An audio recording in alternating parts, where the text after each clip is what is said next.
எடப்பாடி பழனிசாமியை தவழ்ந்து வந்து துரோகத்தினுடைய முகம் வந்து எடப்பாடி பழனிசாமின்னு முன்னாள் முதலமைச்சர் ஸ்டாலின் அவர்கள் சொன்னதும் உதயநிதி ஸ்டாலின் வந்து போட்டோவே தூக்கி காட்டினார், தவழ்ந்து வராரு பாருங்கன்ட்டு.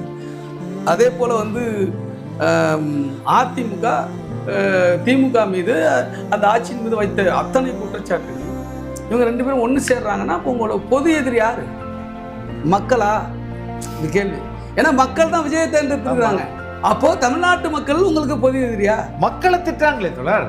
இப்போ ஓட்டு போட்டு மக்களை வந்து முட்டாள்கள்ன்றாங்க. இதே மக்கள் தான் உங்களை ஓட்டு போட்டு இத்தனை வரையும் முதல்வராக இருந்துச்சு. வந்து மிக மிக மிக கண்டிக்கத்தக்க மிக தவறான அபத்தமான குற்றச்சாட்டு. இன்னைக்கு நான் சொன்னது மாதிரி புதிய தலைமுறை இளைஞர்கள், பெண்கள், ஏன் அரசு ஊழியர்கள், பொதுமக்கள் அத்தனை பேரும் இன்னைக்கு ஒரு புதிய முடிவை எடுத்திருக்கிறார், ஒரு புதிய மாற்றத்திற்கான விதையை போட்டிருக்கிறார்.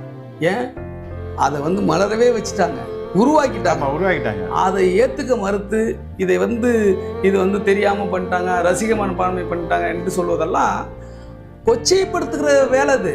இதே உங்களுக்கு போட்டிருந்தா நல்ல ஓட்டர்ஸா? அப்போ 18 வயது ஆனிச்சுன்னா ஓட்டு போடலாம். அப்போ அரசமைப்பு சட்டத்தை நீங்கள் குறை சொல்கிறீங்களா? 18 வயது ஆனவர்கள் வந்து வாக்களிக்கிறது தப்புன்னு சொல்கிறீங்களா? அதாவது அரசு ஊழியர் தான் தபால் ஓட்டு போடுவாங்க. தபால் ஓட்டில் யார் முன்னிலையில் வந்தது? தாவேக்கா தானே வந்துச்சு. அப்போ அவங்களுக்கெல்லாம் ஒன்றும் தெரியாதா? அவங்களுக்கெல்லாம் அவங்க எல்லாமே ரசிகரா? நான் கேட்குறேன்.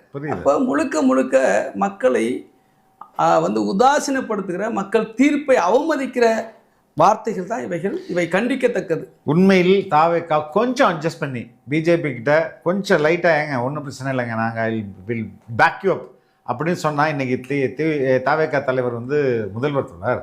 நிச்சயமா இப்பவும் முதல்வர் தான். இன்னைக்கு அவர் முதல்வராக தான் ஆக போறாரு. அதுல யாரும் தடுக்க முடியாது. இல்லை, ஈஸியா கேக் வாக் மாதிரி போயிருக்கலாம்ல. நிச்சயமா போயிருக்கலாம். அப்போ அதை அவர் வந்து காம்ப்ரமைஸ் பண்ணிக்காதானே பிரச்சனை. ஆமாம், பிஜேபியோட நான் காம்ப்ரமைஸ் பண்ணிக்க மாட்டேன், பிஜேபி சப்போர்ட் எனக்கு அவசியம் இல்லை, பிஜேபி சப்போர்ட்டோடு நான் எலெக்ஷனை சந்திக்க மாட்டேன், நீ என்ன நெருக்கடி கொடுத்தா அந்த நெருக்கடியை நான் தாங்கிக்குவேன், ஆனால் நான் செய்கிறத தான் செய்வேன், நான் வந்து முற்போக்க தான் இருப்பேன், நான் வந்து மதசார்பின்மையை தான் உயர்த்தி பிடிப்பேன் என்பதைத்தான் இன்றைக்கு தாவேக்கா நிரூபித்திருக்கிறது, விஜய் நிரூபித்திருக்கிறார். தங்களுடைய கொள்கை தலைவர்களாக ஏற்றுக்கொண்ட அம்பேத்கர், பெரியார், காமராஜர், அஞ்சலை அம்மாள், வேலு நாச்சியார் போன்றவருடைய அந்த மதசார்பற்ற முற்போக்கு கொள்கையை தானே இன்னைக்கு தாங்கி பிடிக்கிறா. அதனால தானே இந்த நெருக்கடி, அதனால தானே இந்த டிலே, அதனால தானே இவ்வளவு அலைகளிப்பு.